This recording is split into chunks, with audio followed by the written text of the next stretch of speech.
further ado, our first speaker is Sanda Rapa of the Latvian Language Institute, the University of Latvia.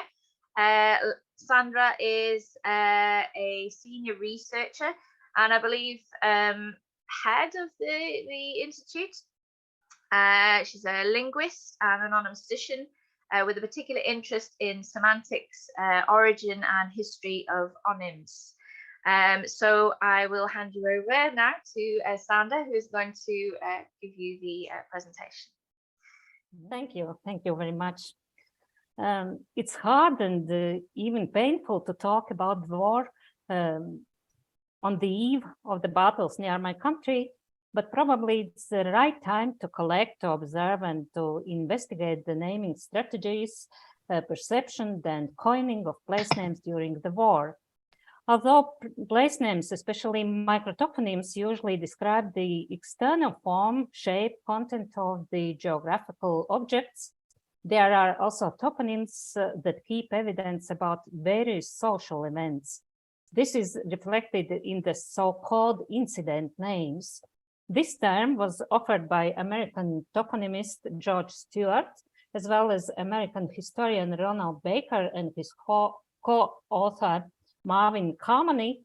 However, by the examination of Latvian place names and names used and coined during the Russia-Ukraine military operations, I came to a conclusion that the war can reflect also in other typological groups of place names, and evidence of war can be preserved beyond the origin semantics of place names.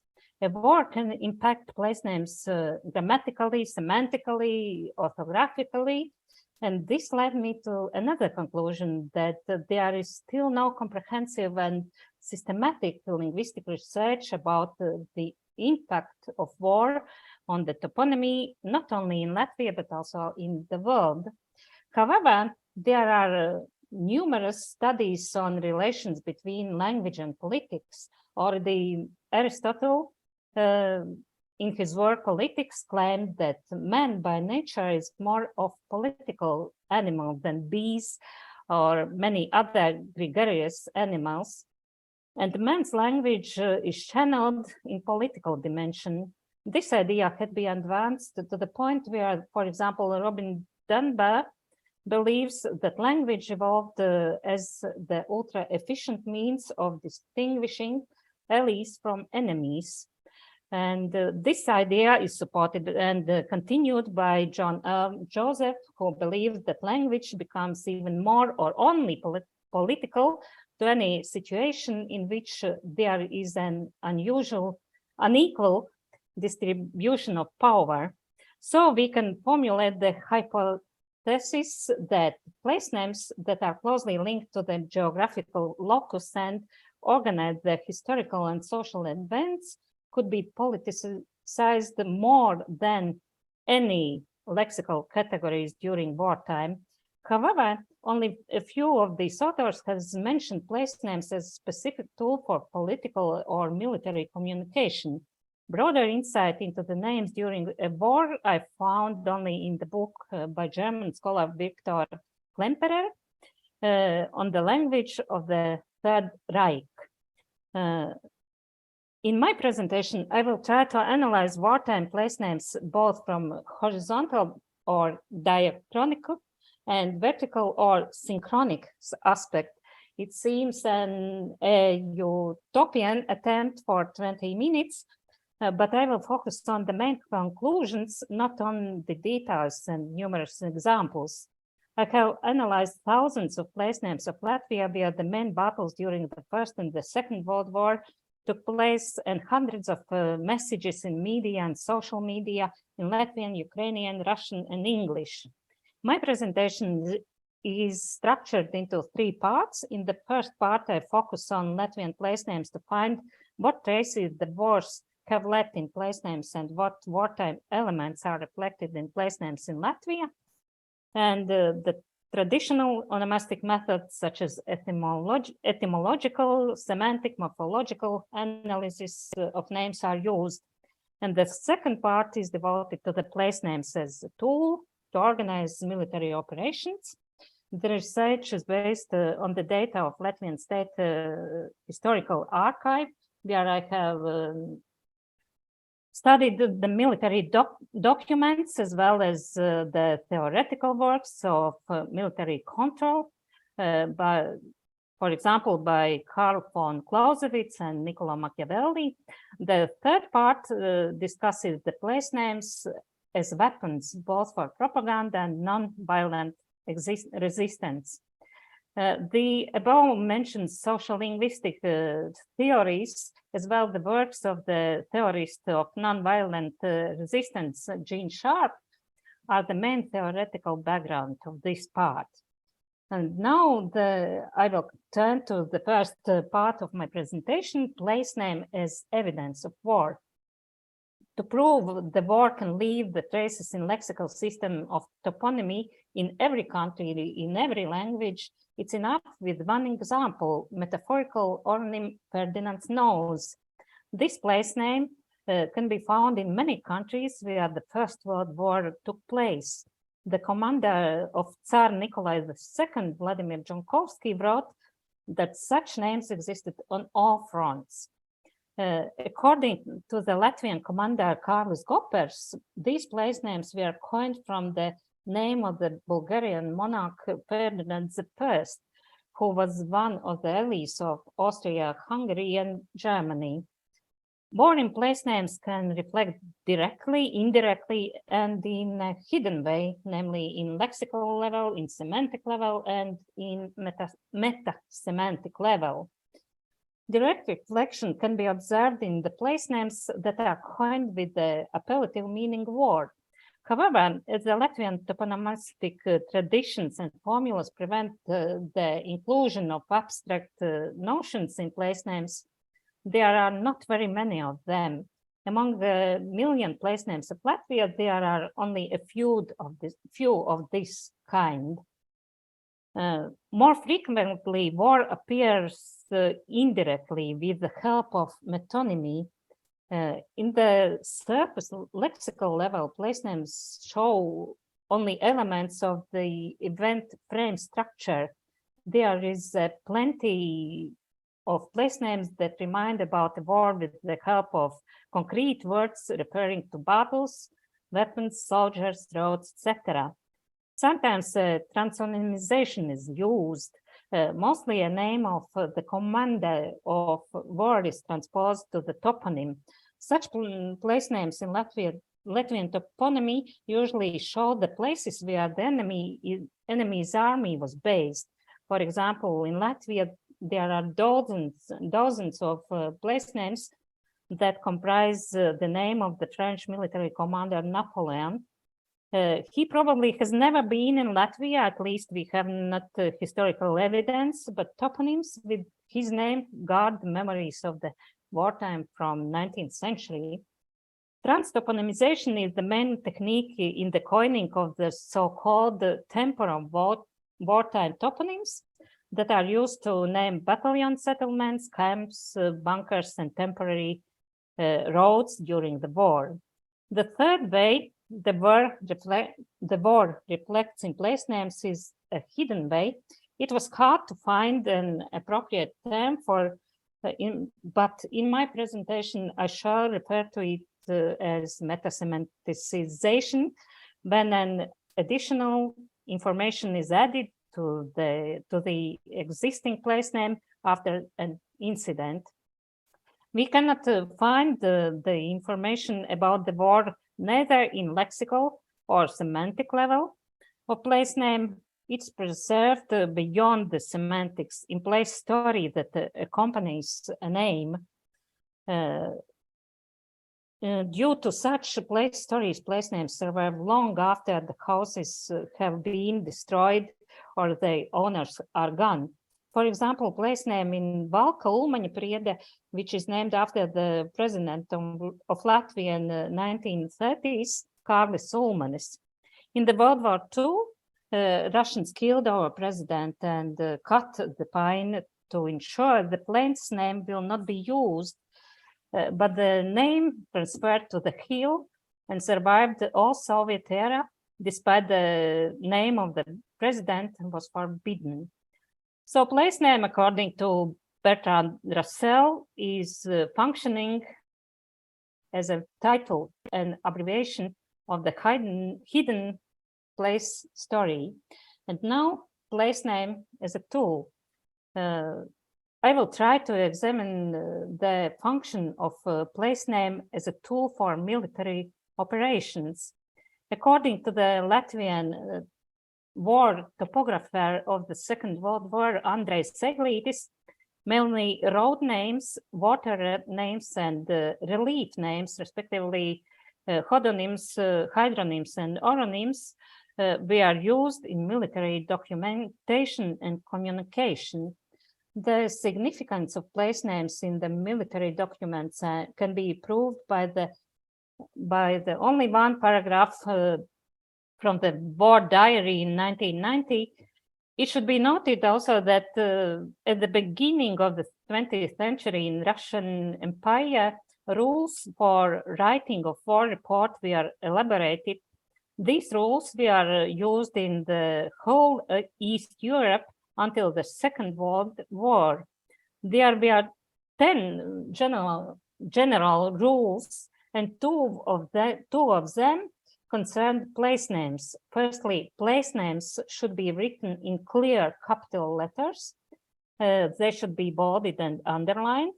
And secondly, they should be written exactly in the same form as on the map, and they should be written in the nominative case. Memories of the soldiers and witnesses of the war, World War II, show that everyone, even civil person, could be shot during the war if he or she pronounces or spells the name incorrectly, because one mistake could cause a lost battle and lost human lives. Such a demand for an accuracy led to the abandonment of the declination forms. In flexible languages such as Latvian, place names in military documents lost the declinations, even if the syntactic structure of the sentence required the names to be grammatically declined. During the war, place names as the main geographical reference was often protected from public, and place name was protected and it was confidential.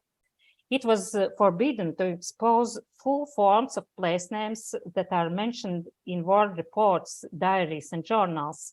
In the public space, only abbreviations were used.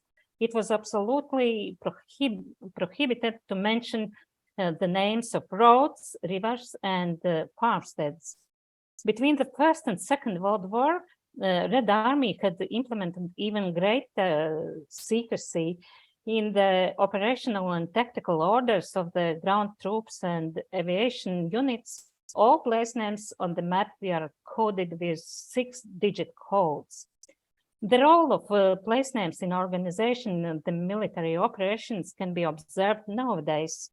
We cannot study military documents and written orders of the current war yet, but we can observe the civilians who try to manipulate with the place names for the purpose to influence or slow down the military offensive. And then a place name becomes a weapon. Now I have to come to the third part of my presentation, place name as a weapon.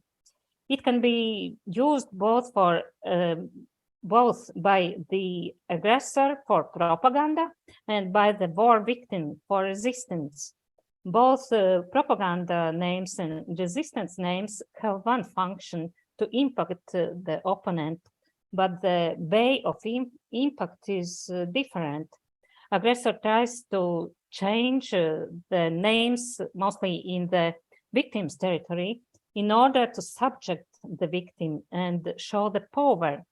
But the victim changes place names, mostly in its own territory, in order to express its attitude, to show its national power, and and slow down the opponent. Now I will try to look deeper. Russian-Ukraine war events and activities with the place names may serve here as illustration. Firstly, propaganda names. To illustrate the propaganda names, it's enough to show the change of the name of the main street in Latvia's capital, Riga. Since place names are necessary for everyday communication, for organizing the surrounding space, they are very convenient tool for propaganda. Aggressor can easily control people's minds and habits with the help of toponyms, which are used in everyday communication through repetition, through road signs and fixation on the maps. And therefore, in most cases, the first linguistic task for invaders is renaming the main objects in occupied territories. However, the march of propaganda names in Russia-Ukraine war is not so fast as one might expect. But nevertheless, I found at least 3 linguistic strategies to change place names for the purpose of propaganda. First of all, first of it I call transliteration. At the very beginning of the Russia-Ukraine war, the Russians started with the Russification of the toponymic system of Ukraine. On the 5th of May, a day after the Russian forces has entered the Azovstal, collaborants changed the road signs of Mariupol city. They took out the Ukrainian name and its international form and replaced it with the name translated in Russian. We should remember that the Azovstal steel plant still remained under the control of Ukrainian forces at these days, and only on the 16th of May, the city fell to Russia. The second strategy could be called transsonymization or even retranssonymization. An illustrative example here can be the main square of Mariupol, Freedom Square, which has lost its name under the Russian occupation last year and has become Lenin's Square. It was planned to use transsonymization also in renaming Mariupol. Aggressor wants it to become Zhdanov. Transsonymization is used also in remaining of Luhansk and Donetsk cities, respectively Voroshilovgrad and Stalino, for 3 days per year. The same principle is used also in territory of Russia. Volgograd as well got its historical name Stalingrad for 1 day last year. And let me remind you that these surnames, Voroshilov, Stalin, and Zhdanov, as well as Lenin, designate the persons that are responsible for mass repression and ethnic cleansing, wide-scale deportation. The third technique I will call an epexegesis or the addition of words to clarify meaning. And again, sometimes it should be called re-epexegesis. And illustrative examples here are names of the unrecognized republics in the territory of Ukraine. Place names as weapon of non-violent resistance or symbolic protest during the Russia-Ukraine war are used more widely.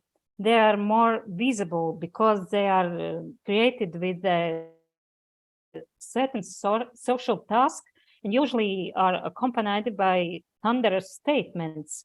Using the terms of Roman Jakobson, we can say that name function code referring to code. switches to the function message referring to code. Since the annexation of the Crimea, it has concerned more than 1,000 place names. Now about the main techniques. Since the annexation of Crimea, Ukraine is trying to get rid of all names that are linked to Russia or Russian people. In coining new place names, transanonymization is mostly used. Both toponyms and anthroponyms are used to name or rename places during the war. The names of Russian cities, rivers, politicians, poets, writers, commanders in Ukrainian place names are replaced with the names of Ukrainian place names, names of national and cultural leaders. So, deonymization. Writing place name with lowercase letters show the symbolic protest, the refusal to respect the aggressor, an attempt to downgrade the enemy. The lowercase in place names of Russia has become an identification mark for solidarity against the Russian aggression.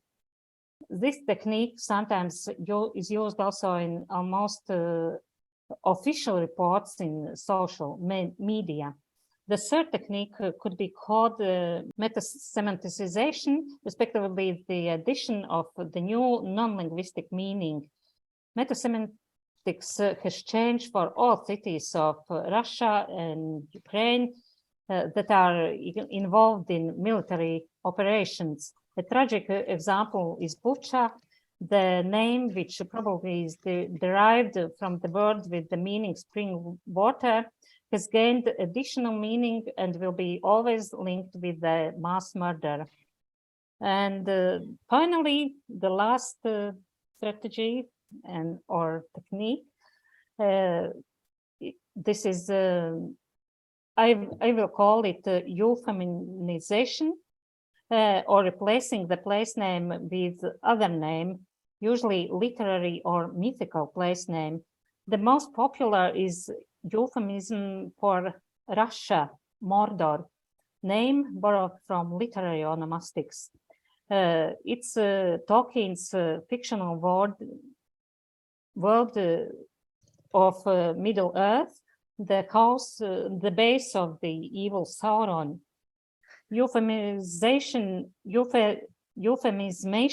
of place names and ethnonyms in Ukraine reached a level that it frequently interfere with meaning.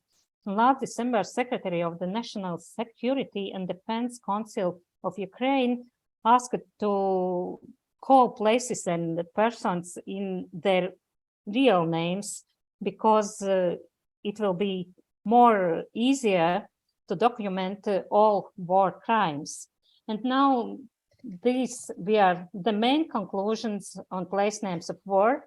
And I'm finishing here my presentation and wish a peace in every house, in every country, in every family. Thank you. That was a fantastic presentation. I was very surprised. If nobody else has it, please butt across if you have a question. Personally, I was really surprised to see the stuff about the Ukrainian and Russian war, to see that they were already replacing place names. I thought that was fascinating to see that that's actually obviously a very clear strategy. Here in Wales, it's been more of like a very, very long-term replacement, and it's still like it's a very live issue in Wales at the minute. People buying houses and taking the place names off and putting a new place name in place, one that isn't in the Welsh language and that kind of thing. There's sort of slightly less tangible, but nevertheless, like names have been sort of taken off the landscape over time, and the Welsh language has been removed and replaced with English. So it's very interesting to see it's sort of actually at the other end of the scale in sort of actually explicitly through war. So it's an amazing presentation. I thought your slides were excellent as well. I really liked the use of the sort of the documents that have been amended and things like that. I thought that was really lovely presentation. Does anyone have any questions or comments? but I realized that our work, the work of onomaticians, is very important. I never thought about it, but I see from these changes and remainings that we need to do our work, and just right now. Yeah, absolutely. Yeah, absolutely. So, okay. So we're going to thank you very much for that fantastic presentation. It sparked all kinds of ideas in my mind.